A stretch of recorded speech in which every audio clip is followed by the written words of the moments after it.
ఇటువంటి ఎంతో మంది మహనీయులు కష్ట ఫలితమే ఈనాటి మన స్వాతంత్రం. ఈ స్వాతంత్ర దినోత్సవంగా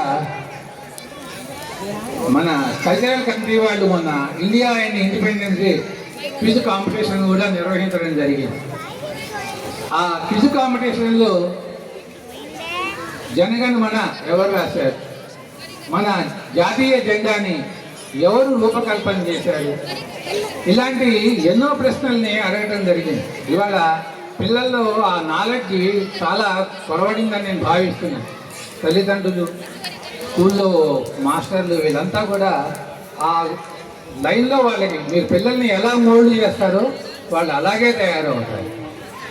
అలాగే మన నేషనల్ ప్రెజ్ ఉంది, all Indians are my brotherhood, all citizens. అలా అది ఎవరు రాశారో కూడా మనకు తెలియదు. ఆఖరికి అంతెందుకు మేము క్యారమ్ బోర్డు ఆడుతుంటే 4 మంది పిల్లలు వచ్చి స్కూల్ టైం ఎంత ఏంటి అంటారు. మీరు మీ పిల్లల్ని సక్రమమైన మార్గంలో తర్ఫీదు ఇవ్వండి. కనీసం ఒక రోజుకి ఒక అరగంట మనకి ఇక్కడ లైబ్రరీ కూడా ఓపెన్ చేశారు, ఎన్నో పుస్తకాలు ఉన్నాయి. ఒక అరగంట అక్కడ టైం స్పెండ్ లేక మీరు చేయగలిగితే వాళ్ళు మాలాగే మీ అందరూ ఇప్పుడు రెడ్డి గారు 80 ఏళ్ళలో కూడా ఆయన జై హో భారత్ అంటే ముందుకు వచ్చారు. మీ అందరి కోసం మా సీనియర్ సిటిజన్స్ పాడుతున్నటువంటి పాట. జయ హో భారత జనని, జయ జయ హో భారత జనని, జయ హో భారత జనని, జయ జయ హో భారత జనని. పచ్చ పచ్చని పంట పొలాలు, యవ్వన వీచే పిల్లగాలులు. పచ్చ పచ్చని పంట పొలాలు, యవ్వన వీచే పిల్లగాలులు. బంగారు మనసు మనసుడు గావే గ్రామ సీమన సౌభాగ్యం. బంగారు మనసున మనసుడు అదే గ్రామ సీమన సౌభాగ్యం. జయ భారత జనని, జయ జయ హో భారత జనని.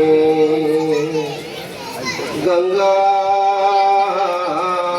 యమునల సంగమాలు, హిమాలయోన్నత శిఖరాలు, అలల తరంగాల సాగర గీతాలు మనవేనండి.